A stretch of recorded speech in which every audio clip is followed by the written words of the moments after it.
សួស្តីអ្នកទាំងអស់គ្នាថ្ងៃនេះពួកខ្ញុំបានជិះម៉ូតូទៅចំការទរេននៅរនតាឯកជិះមកប្រហែលជាកន្លះម៉ោងឥឡូវប្រហែលជា3-4-5 គីឡូទៀតដល់ហើយនេះច្រកចូលណាបងប្អូនឃើញខ្នងភ្នំកលែនស្អាតស្អាតនេះចំការចេកនេះចំការតបែកតែបន្តិចទៀតពួកយើងចូលទៅដល់ខ្នងហើយបងប្អូនវាទៅទោះមិនបានទិញទរេនច្រើនប៉ុន្តែបានមកមើលចំការអញ្ចឹងក៏សប្បាយចិត្តដែរហើយយើងមកដល់ឃើញមានឡានគេមកច្រើនសូវមានអ្នកជិះម៉ូតូទេហើយនេះគេដាក់ជាលខ្លះខ្ចីខ្លះទុំទៅតាមហ្នឹងនិយាយទៅនៅរុនតាឯកនេះមានចំការទរេនច្រើនណាស់ប៉ុន្តែខ្ញុំមកដែរទៅកន្លែងផ្សេងខ្ញុំទៅដល់ចំការគាត់ហ្នឹងឯងហើយទរេនគាត់លក់ទូទៅ 25,000 ឆ្នាំមុនក៏ 25,000 និយាយទៅលក់បាន2 ឆ្នាំហើយណាបងប្អូនហើយនេះទូចនឹង1គីឡូកន្លះគ្រាន់តែសបកហ្នឹង1គីឡូបាត់ហើយfriend ទិញ2នាក់សាកភ្លក់មើលអីគេពូជគេហៅមូសាំងឃីងពូជមកពីម៉ាឡេស៊ីណាសបកវារៀងក្រាស់ហើយទុំដែរប៉ុន្តែវាអត់ទុំចូលទេហ៎ព្រោះវាអត់សូវមានជំរើសចឹងណាធ្វើមិនអាចតែបានភ្លក់ទេហើយមើលទៅខ្លាយតរេននឹងឡើងលឿងប៉ុន្តែពេលញ៉ាំទៅអត់សូវផ្អែមទេហើយរៀងវាដូចតកៅដួងយើងមើលទៅលើកហ្នឹងគឺអត់មានថាវិការទេគ្រាន់ភ្លក់ផ្លែទូចមួយប៉ុណ្ណឹងទេព្រោះចង់ញ៉ាំបន្ថងសំខាន់បន្ថងចាំមកញ៉ាំដល់តែចុងខែ5តាមខែ6អីបានមានហ្នឹងតាមមកចំការគេប្រាប់ណាពេលបានត្រេនហើយអត់ញ៉ាំនៅកន្លែងលក់ទេនាំគ្នាដើរទៅដើមត្រេនដើម្បីញ៉ាំនៅក្រោមដើមនេះដើមឲ្យផ្លែដើមនេះអត់សូវផ្លែច្រើនតែមើលទៅរូបរាងដូចនឹងពូជបន្ថងណាពូជទៅដោះគោគេនេះសាច់ឡើងក៏មើបបើអានេះខ្ញុំមិនដឹងពូជអីទេប្រហែលជាពូជបន្ថងតែខ្ញុំកាន់ដៃហ្នឹងអាហ្នឹងគេហៅមុខសង្ឃីងណាមកថតផងមកញ៉ាំផងនិយាយទៅយកត្រេនមកញ៉ាំក្រោមដើមហើយនេះដើមផ្លែច្រើនគូសំដែរបងប្អូនហើយសាច់វាឡើងកម៉ាប់ប៉ុន្តែវាអត់ទាន់ធំអស់សាច់ឬយ៉ាងម៉េចទេវាអត់ទាន់ដល់រយៈពេលរបស់គេណាបើដល់គេណែគេបេះលក់អីហើយមើលញ៉ាំមើលមាត់ញាប់ស្ញែកដាក់ខាយលឿនណាបងប្អូនលើកទី1យកតរេនមកញ៉ាំក្រោមដើមតរេនបើសិនតែផ្លែតរេនធ្លាក់មកអីសាក់ដល់កហើយនេះមើលមាត់ដល់ញាប់ស្ញែកហ្នឹងមិនមែនតែនទៅមិនញ៉ាំញាប់ចឹងទេអានេះដាក់ខាយលឿនទេបងប្អូនហើយមើលទៅដូចតំណងដល់អីមិនតែអត់ឆ្ងាញ់ទេវារៀងសាបដោយសារតែវាមានទឹកចេះទៅត្រេនខែទឹកភ្លៀងយើងទិញវាខាតគីឡូដោយសារតែវាសើមវាធ្ងន់ហើយរសជាតិត្រេនវាអត់សូវឆ្ងាញ់ដែរតែធ្វើម៉េចទេយើងមកភ្លក់ដល់ចំការកុំឲ្យខាត់សាំងហើយក៏ដើរមើលដើរថតណាអានេះគូផ្កាយអាពូហ្នឹងឯងអាពូដែលខ្ញុំពងញ៉ាំមាត់ឡើងញាប់ដូចសិនដេហ្នឹងបងប្អូនហើយបន្ទាប់ពីដើរមើលតរេនគេ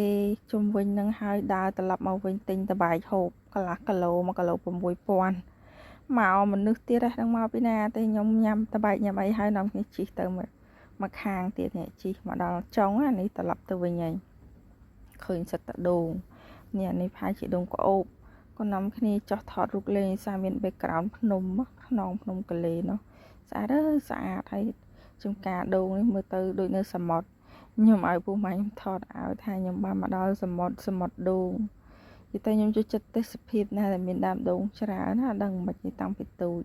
មានអារម្មណ៍ថា fresh ឲ្យតែឃើញហើយចូលចិត្តញ៉ាំទឹកដូងម៉ែឲ្យទៅដល់ក្រោមដើមដូងនឹងមូសរោមនឹងដូចរុយបងប្អូនហើយងីងពេញតិចពេញថ្ពាល់ខំឡើងសោះអស់ហើយជើងមួយផ្លែតហ្នឹងនៅមានបានណាឈោថតរូបលេងនឹងមកស្ទុះបានមកនេះវិញមកក្រោមដើមតរេននេះល្អមែនទែនផ្លែច្រើនណាស់ហើយរៀងវាស្រួចស្អាតអានេះគេហៅភួងមនីហ្នឹងណាផ្លែវាទុំហើយរដូវកាលមួយម៉ាន់ថងដែរទិញតរេនតា1គីឡូឯប៉ុន្តែថតឡើងអស់សាច់ម៉ែនិយាយទៅមកនេះគោម្ដងមកចង់ថតជាមួយដើមត្រេននេះនេះដើមនៅចិត្តកន្លែងអ្នកលក់គេអត់កាត់គេអត់ប៉ះគេអីទាំងអស់គេទុកឡើងពេញបឹបគេតាក់តែងមកទៅឡើងស្អាតនិយាយទៅដើមនឹងទុកសម្រាប់សូសម្រាប់ថតអ្នកដែលទៅទិញត្រេន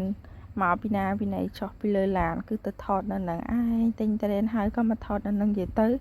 វានៅគៀកនឹងឲ្យគេទុកផ្លែមើលទៅល្អមែនទេដើមផ្សេងៗមានផ្លែទេមិនដឹងថាបេះមិនដឹងថាជ្រុះមិនដឹងថាអត់ផ្លែឬយ៉ាងម៉េចបានសួរនាំគេតែដើមនេះផ្លែដល់កហើយឃើញគួរឲ្យខ្នាញ់បើសិនណាយើងសម័យថានៅផ្ទះមានមួយដើមនឹងមិនដឹងមានក្តីសុខប៉ុណ្ណាទេចាសប្បាយចិត្តណាទោះមិនបាន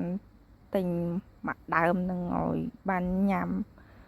បានថតជាមួយត្រេនចេះក៏មានអារម្មណ៍ថាសប្បាយដែរព្រោះវាស្អាតមើលទៅដូច AI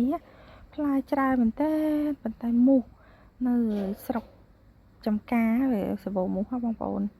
ខ្ញុំពាក់អាវតែខ្លីខ្ញុំដោះអាវក្រៅមូសខាំអើយមូសខាំហើយនេះដើរឃើញត្រេននៅផ្លែនឹងដីចំទឹកចំទុងថតនៅនឹងឯងខ្នាញ់គ្រឺតជិះទៅឃើញត្រេនដូចឃើញមាសចឹងបងប្អូនរបស់វាមានតម្លៃដូចមាសនឹងឯងចាំមិនគេដាក់ឈ្មោះមិនថងណាពួកសៀមវាដាក់ឈ្មោះឲ្យមិនដឹងឈ្មោះហ្នឹងហើយនេះជិះត្រឡប់មកវិញហើយជាការតឡងគេនៅខាងឆ្វេងដៃចុះថតលេងសិនព្រោះឃើញខ្នងភ្នំកលែនស្អាតដល់ទេសភាពនិយាយទៅនៅស្រុកភ្នំហ្នឹងតិចមិនដឹងថាមានភ្លៀងឬអត់ទេណាប៉ុន្តែខ្ញុំជិះទៅហ្នឹងគឺអត់ភ្លៀងទេតែដីវារៀងមានសើមដែរណានៅសៀមរាបមួយថ្ងៃហ្នឹងមុនទៅហ្នឹងគឺអត់មានភ្លៀងទេនិយាយទៅដូចរៀងស្ងួតវាគ្រាន់តែសតុំ